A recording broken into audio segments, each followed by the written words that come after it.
estamos falando de Alex Collier e as revelações dos Andromedanos. Pra quem não conhece, o Alex Collier... Calma, Fale. deixa eu falar uma coisa. Fale. Alex Collier, ou Alex Collier, enfim, eu falo da forma que eu consigo ler. Foi uma das primeiras pessoas de canal, assim, de internet que eu acompanhei as fofocas, as notícias que falava sobre conspiração alienígena. Isso eu Perfeito. tinha meus 12, 13 anos. O cara era muito popular nos meios de conspirações alienígenas. Então foi um dos primeiros que eu descobri assim, na minha vida, juventude, sobre isso. Então, o cara é das antigas. Perfeito. Então, pra quem não conhece, ele já é um cara marcadaço, assim, no esquema ufológico. Ele fala sobre muito desses avistamentos, desse contato extraterrestre que aconteceria desde os 8 anos. Diz ele que ele estava brincando de esconde-esconde e aí ele acabou tendo essa primeira conexão aí com os aliens lá em 1964. Então, um cara das antigas, assim, né?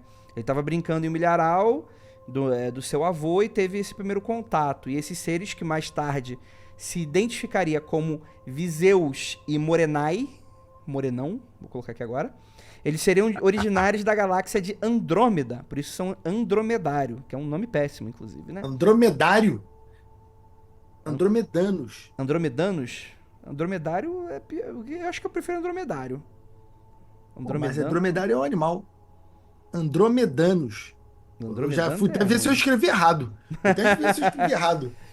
Então, a questão é que seriam seres altamente evoluídos, né? Tanto tecnologicamente como espiritualmente, e seriam mensageiros de informações importantes para ir para a humanidade. O que é interessante porque eles escolheram um brother, né? Eles não foram na Casa Branca, né? Eles não foram na CNN, né? Nunca, Eles não nunca. foram na Al Jazeera, né? Pra gente sair aqui do Ocidente, né? Eles não foram pra, sei lá, qualquer outro TV lugar. Tóquio? Não Não. foi, não foi. Né? NHK lá em Tóquio, né? Não. Eles não foram pra rede manchete de televisões? Não. E o evento mais extraordinário que teria acontecido, né, dentro dessa narrativa do Collier, que ocorreria em 1989, quando ele alega ter sido levado a bordo de uma nave-mãe andromedária. A nave, segundo a sua descrição, tinha aproximadamente 900 metros de largura e era completamente autossuficiente, funcionando como uma espécie de cidade espacial com tudo que seus habitantes precisavam, o que é muito interessante. Porque 900 metros não é lá muita coisa para ser considerado uma cidade, mas eu gostei da... Né? Ok, né? Vai que a galera dorme, tipo, Não, não, aquelas cápsulas, então, tipo, do Japão, né? mas aí, Andrei, depende. 900 metros, é que a nave não é uma folha de papel. 900 metros e quantos andares? Qual a estrutura? Hum... Depende não só da largura, pô, 900 metros, dá pra fazer um navão, 900 metros, dá pra fazer uma porra da nave muito grande agora. Quantos andares elas têm, qual a estrutura, quantas pessoas tem nela, então isso aí, o tamanho pra mim não seria importante nesse caso, Você né? diria, Também então, que o documento, tamanho não é Andrei. importante, Rafael? Eu não acho que não é. Acho que não é. Acho que importante é o que você faz com essa nave. Entendi. Entendeu? Qual é a administração ali. Então, é uma nave de 900 metros, mas ele não diz qual a altura da nave. Perfeito. É um disco voador? Não sei. Pode ser 900 metros e 3 quilômetros pra cima, né? Mas aí não foi tão específico. Pode ser. Pode ser. Imagina, um local do tamanho de um estádio de futebol, né? Só que com 900 metros da altura de um prédio de 20 andares, que nem é tão alto assim. Para 900 metros seria um disco voador gigantesco, né? Mas é 20 andares de prédio. Se tu parar para pensar, dá para caber gente demais no lugar desse. Sim. Diz Collier que os andromedários, os andromedanos, Puta merda. Eu tô pensando agora todo mundo com corcova, tipo, entendeu? eles teriam telepatia, clarividência, capacidade de cura, e não seria apenas eles que teriam essas capacidades. A gente deveria ter, mas é que nós humanos fomos manipulados por seres malévolos para que sejamos facilmente controláveis, né? Então, eles teriam reduzido a nossa consciência justamente para esse fim. E segundo ele, a arte e a música andromedana são derivadas diretamente do universo, utilizando tecnologia holográfica avançada e incorporando sons naturais do planeta, estrelas e sistemas estelares. O que é muito interessante, porque isso faz muito sentido dentro da perspectiva de alguém que pensa o espaço dessa forma. Não como um ser que cresce num planeta e o planeta tem características específicas, culturais e etc, né? É tudo tema de espaço, né? Golfinhos viajando no espaço, Olha, né? Coisa nesse sentido, né? olha, eu vou te falar uma coisa. Quando eu penso sobre os andromedanos, sempre me penso numa coisa. Os andromedanos, eles são uma espécie ou... Vamos pela linha que eu estou acreditando no Collier, né? Que a história dele eu acho muito boa. Os andromedanos são uma espécie ou eles são uma confederação. Isso é, Andrômeda é uma galáxia. Perfeito. Se na nossa galáxia existem várias espécies de aliens, lá em Andrômeda só existe uma espécie de alien. Será que essa espécie de alien passou o rodo em todo mundo e eles dominaram todo mundo e agora eles chegam aqui se vendendo como os bonzão? Ou eles são a única espécie que conseguiu chegar na nossa galáxia, que a viagem intergaláctica deve ser mais demorada. Então é uma complexidade que ele nunca falou, que eu nunca entendi direito, né? Então fica aí. E porque eles fazem parte da Confederação Galáxia da Via Láctea, não da deles. Então, não sei. Eles são gringos de outra galáxia, mas eles são únicos da outra galáxia? Fica aí meu pensamento. Fica aí seu pensamento aí. Perfeito, perfeito, perfeito. Mas o que você acha, Rafael? Você acha que ele tá falando a verdade? Cara, Não gagueja. tem coisas, Essa é uma tem pergunta coisas que eu objetiva. acho, tem coisas que eu acho que são muito imaginativos para a pessoa pensar sozinha. Ainda mais quando eu acho que ele acredita no que ele tá falando, tá? Não sei se ele leu em outro local e ele passou a incorporar aquilo para a vida dele. Eu não sei se ele inventou o Conselho de Andrômeda, né, e o Corpo Galáctico dos 133 raças diferentes. Eu não sei o que ele acha. Não sei se ele acredita de fato que ele foi para a nave. Mas uma coisa que eu sei das histórias do Collier é que muitas coisas que escutamos hoje, né, de pessoas que têm contato com naves espaciais, com alienígenas com nome estranho, né? Muita gente da ufologia espiritual, quando fala sobre o seu próprio contato, muita coisa parece com o que o Collier já falava na década de 80, década de 90. Agora, a pergunta é, quer dizer que todo mundo está vivendo a mesma experiência e por isso o assunto parece, converge?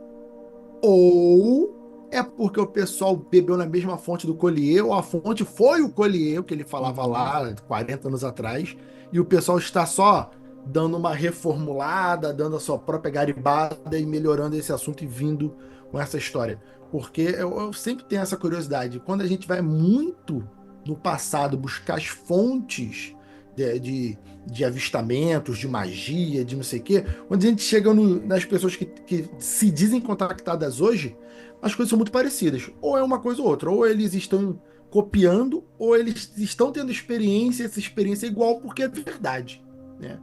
Então, sempre fico nessa dúvida também. Eu gosto desse assunto. Uhum.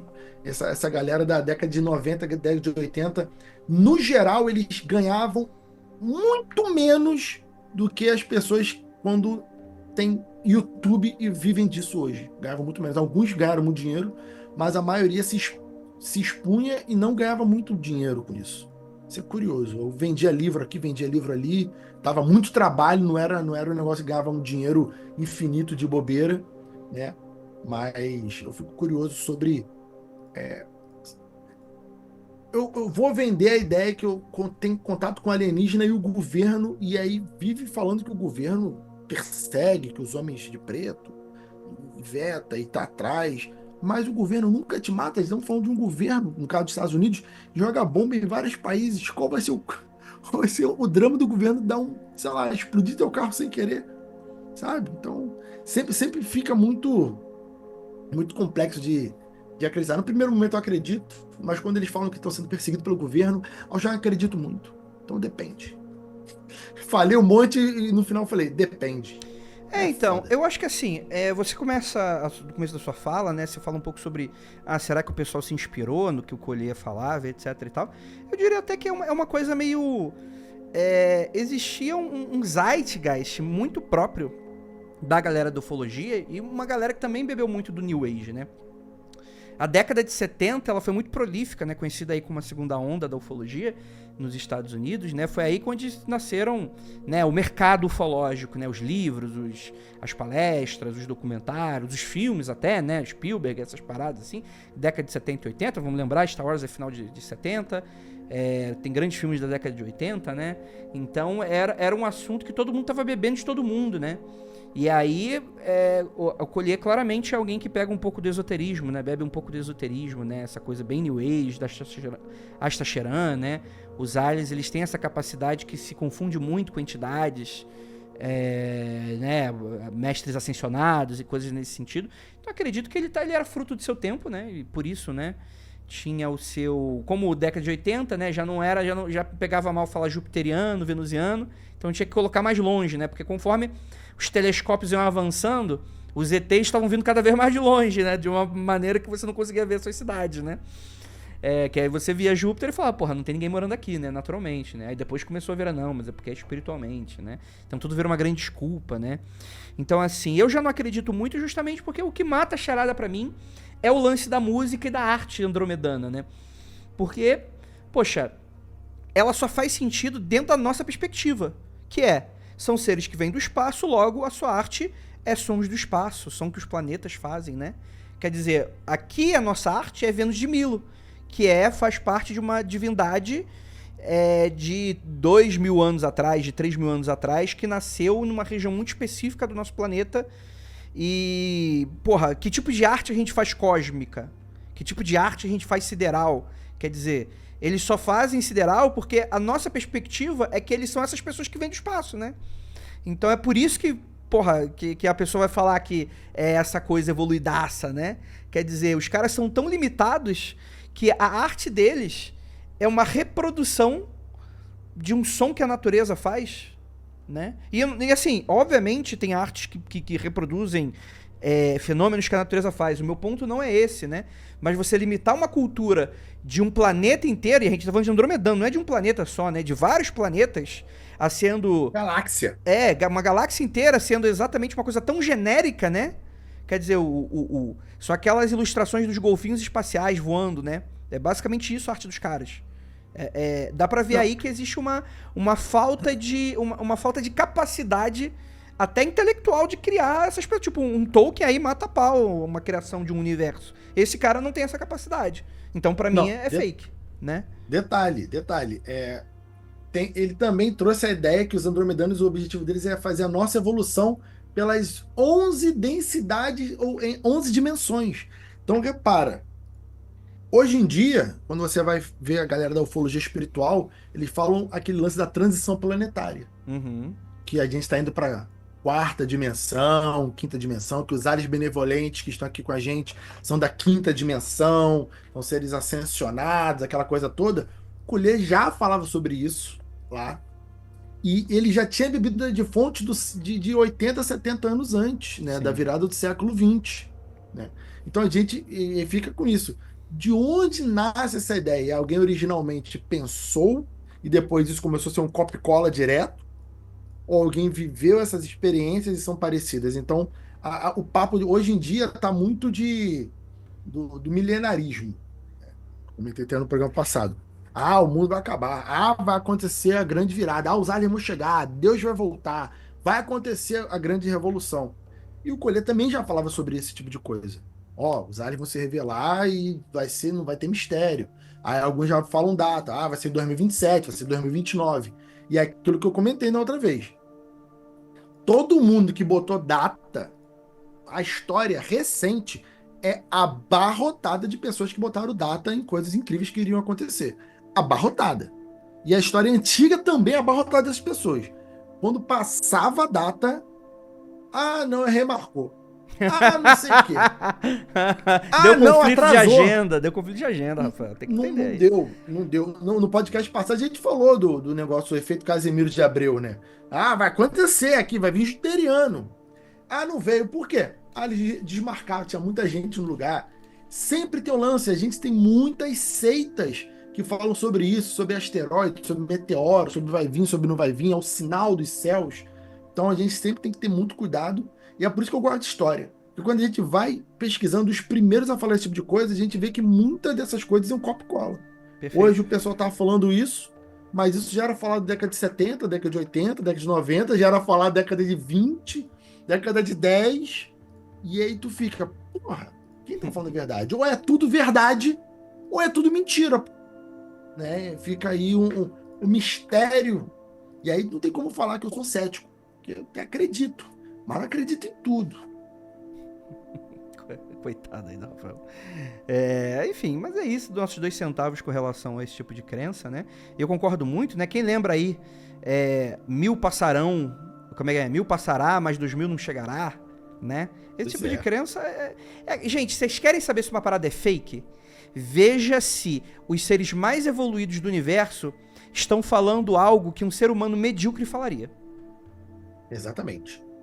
É isso que eu falo sobre a galera que conversa com gente de outro planeta, que fala com seres ascensionados, seja lá o nome que a pessoa diz. Toda vez é filosofia de boteco. É uma filosofia que, se eu for no bar com Keller, com Andrei, comigo, com meia dúzia de amigos, beber a meia dúzia de cerveja, fudeu, parceiro. É filosofia. E aí o pessoal quer falar, não, aqui eu conversei com o ET disse tal coisa, eu conversei com o espírito da dimensão não sei o que, ele me disse tal coisa, e tu fala, e aí? Me dá alguma informação que não esteja no livro de filosofia, que não tenha numa Me faculdade, dá sabe? uma resolução de um problema físico. Me resolve aí o Exato. problema dos 3 corpos pra gente. Nunca tem. Nunca tem. Me dá um cálculo matemático que você soluciona alguma coisa. Me dá a fórmula de algum Ah, remédio. não, mas eles não Nunca fazem é, isso pô. porque o ser humano vai pegar essa informação e vai transformar em arma, porque eles não estão preparados. Cara, não precisa então um cálculo matemático muito complexo. Faz, tipo assim, os próximos 3 números de pi. O mundo não vai mudar por causa dessa porra. Me vê, tipo assim, porque os números de pi vão sendo cada vez descobertos, porque os números estão estratosféricos, né? Porra, me dê os 3 números de pi, isso não vai machucar ninguém. Prova aí que isso é real. Mas não. Fica no terreno da fé. E não tem problema com fé, mas admite que é fé. Não vem falar que é ciência, né? Porque o que mais tem é gente falando que é ciência. E aí dá problema, né? Enfim, seja fiel. Não sei mais pra onde vai esse negócio. Vamos pro próximo. Seja fiel às suas crenças. Não. Seja coerente. Seja coerente. Não sei. Seja Gaviões da Fiel. Fica aí, ó. Vamos